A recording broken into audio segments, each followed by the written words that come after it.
Welcome back. Offshore powerboating is next, and our first trip to the French west coast. Port Alagoon is the venue for a Euro 96.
There are few people in the world of offshore powerboating who don't recognise Jan Caderet's courage and bravery.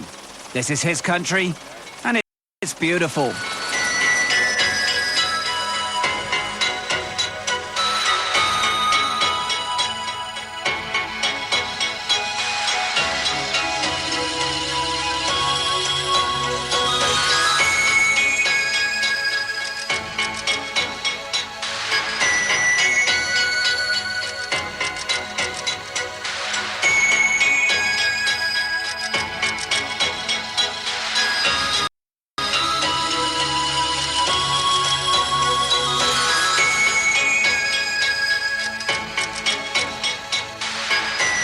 With his father, Francois, Jan Caderet runs and owns one of the biggest oyster farms in the world. This is it. A mind-boggling 120 million of the little mollusks to look after. But there's a great deal more behind the man than oysters. Confined to a wheelchair following an horrific motoring accident, Caderet never gave up and is now amongst the best powerboat drivers in the world. We have planned this event because, first, because we want to organize something in France. And also because UIM was quite wrong to organize different events throughout Europe in different classes.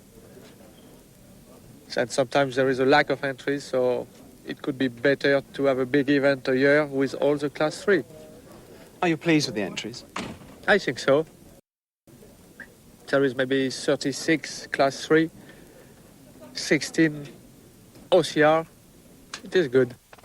And in the first of two reports from the La Trinitaine-sponsored event, we'll be looking at Class 3.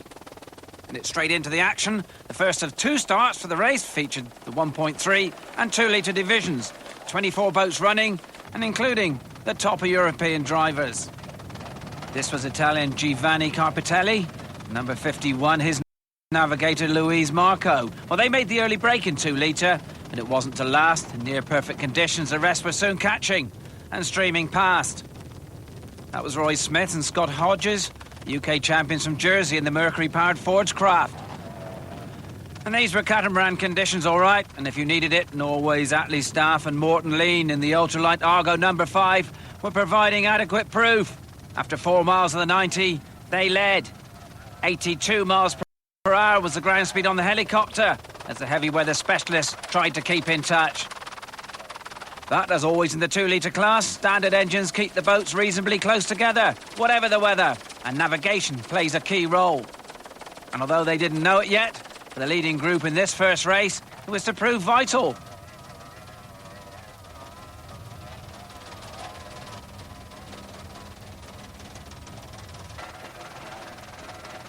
After 8 miles, the fleet split into two groups. One went one way and one the other. One was right and one was wrong.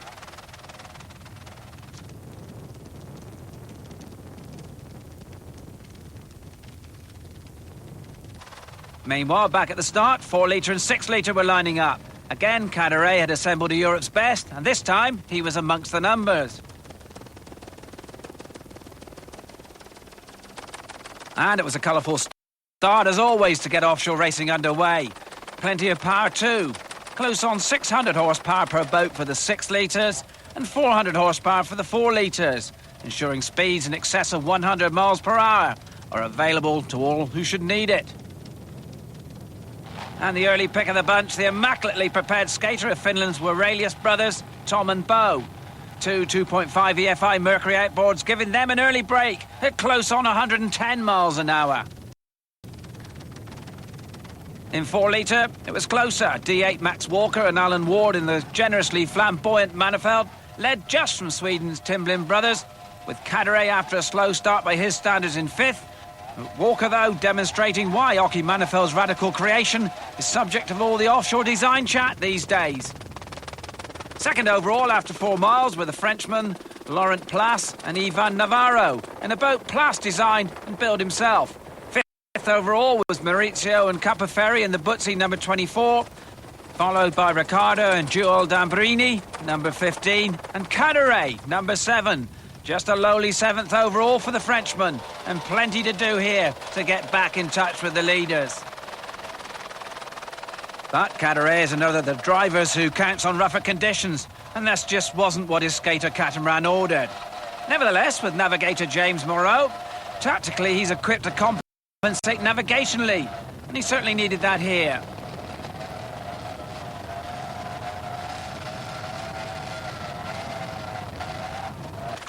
But there was no doubt where the money was being placed before the race and now. Aurelius in his Esso Ultron was peaking at 115 miles an hour, and by the time half of the 6 laps are completed, he was able to ease up. At the same point in 4 litre, Nicholas and Annika Tiblin had long since given up the battle with Walker's bat boat. This was a safe second for the impressive Mikkel-designed Frode monohull. The powerhouse here, 2x2 XR2 Mercuries. In the smaller division, 1.3 litre, up front was turning out to be an all-British affair, with number 14, the mini Manifold of Ian Cutler and Lawrence Bellamy, in charge. Making the most of a cracking start here. 90 horsepower Yamaha engine, giving them close on 60 miles an hour. Not so good for the Italian number 4 squad, though. Maurizio and Riccardo out of the 2 litre contention with mechanical problems. Not Pat Moen and Stefan Contact, though. 47 was second in 1.3, although under increasing pressure from Guernsey favourites Peter Wilson and Paul Taylor. That was number 7. Elsewhere, drama was unfolding. This was 2 litre, and it transpired that all the leaders, including the favourites, Inga Varsson, Sweden, Saarinen, Finland and Staffan, Norway, had all been disqualified. And that was due to that early navigational error. Well, that was Bertolacci, number 47, we just saw. And it was good news, too, for Britain's Peter Little and David Arthur, number 27. Widely tipped to do well with their LA Racing designed and built boat. This was second, ahead of Soderlund. Well, and it stayed much that way overall. Aurelius did only as much as he needed to stay ahead of Place.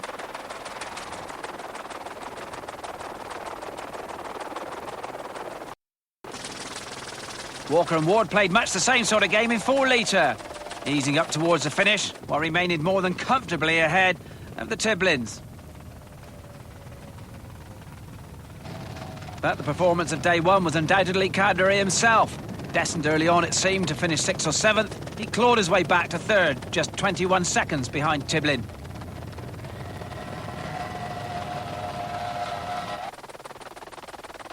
And it was a performance and a day the sizable crowd around the 12-mile circuit would a savour. And it set things nicely up for day 2. That action comes up after the break, together with the final qualifier for the BT Big Batch.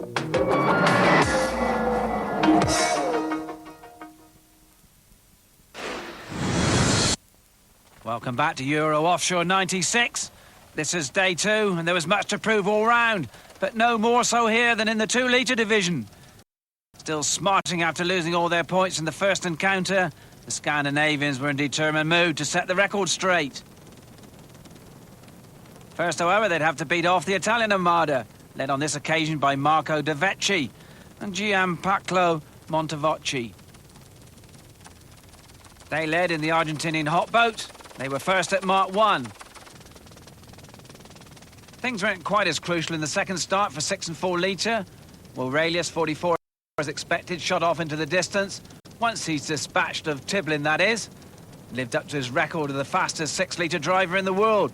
At over 126 miles per hour, he holds the record. To his credit, Plas again gave chase, without ever threatening, still managed to look impressive. As did Walker, carrying on where he left off on day 1, in the infinitely photogenic Penthouse number 8. Now we can enjoy him now, and some of the highlights of day 2.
It was a day that proved wonderfully productive for the winners of day 1.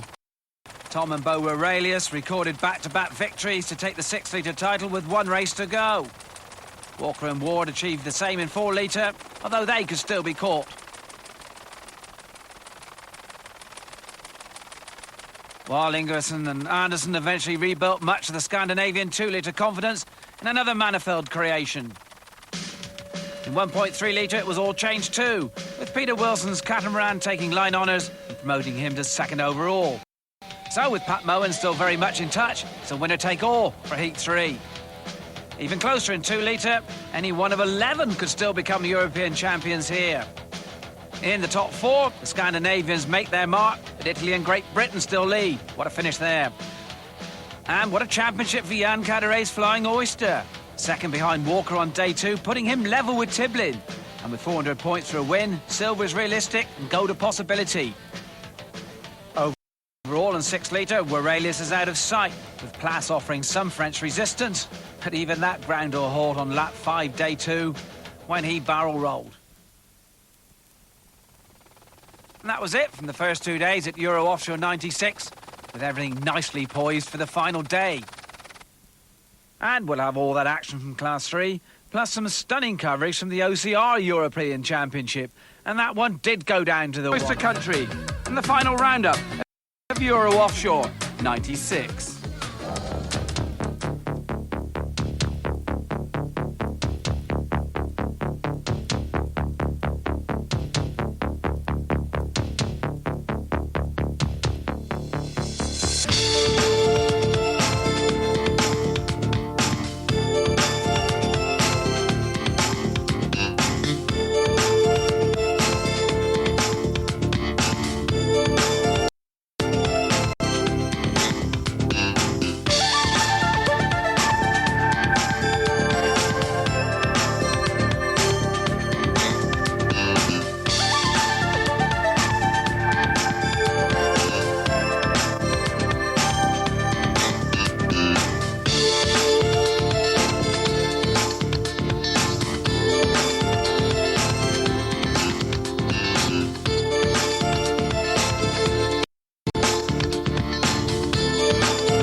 the more pleasant surprises of Euro Offshore 96 at Quiberon on the French west coast was the weather. Just a short ferry hop and a 2-hour drive from shivering September in Britain, this was a generous 23 degrees Celsius and sunshine all the way. Pretty hot competition too. In the 7 classes raced during the Innovative Festival, only one was definitely decided, with 1 round to go. Hello, Peter. Hello, Mr. Pascoe.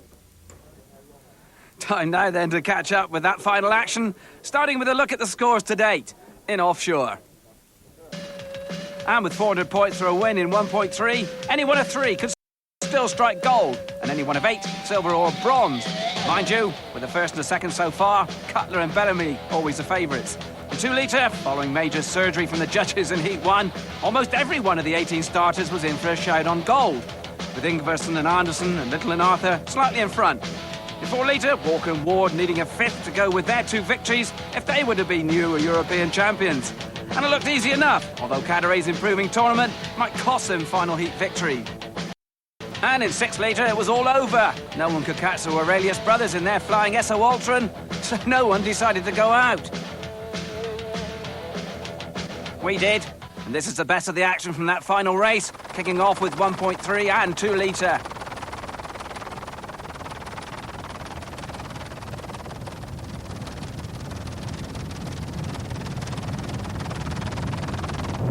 And the early break in the higher division, not surprisingly, was occupied by Heat 2 winners Ulrik Ingvarsson and Christian Andersson from Sweden. The radical monohull from Åke Mannerfeld stable once again performing perfectly in all sea states. But standard engines ensure the rest are never far behind, and once again much would depend on the reliable navigation between the marks.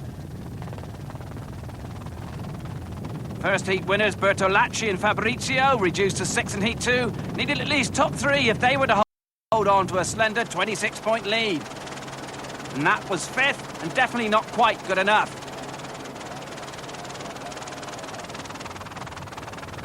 Up front, though, fellow Italians Campolucci and Montevocci and another Argentinian hotboat were doing rather better. They were 3rd, and chasing the Swedes, whose monohull had now been joined by the ultralight catamaran of Jari Saarinen and Jan Marjamäki from Norway. And it turned out to be quite a classic. Both still smarting from Heat 1 disqualification, and both in with big title hopes. No question this battle would go all the way to the wire.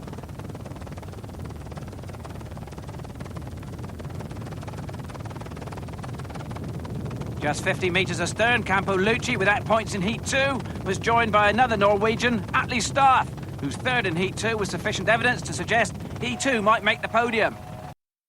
In 4 litre, Walker and Ward were nowhere as decisive as in Heat 1 or 2. Mind you, they didn't need to be.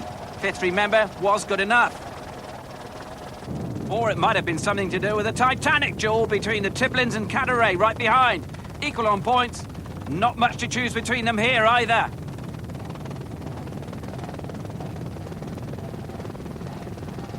There was another furious battle in the 1.3 division. Knight Veet and Savaved from Norway, number 8. Neck and neck with UK number 1s Wilson and Taylor from Guernsey, number 7.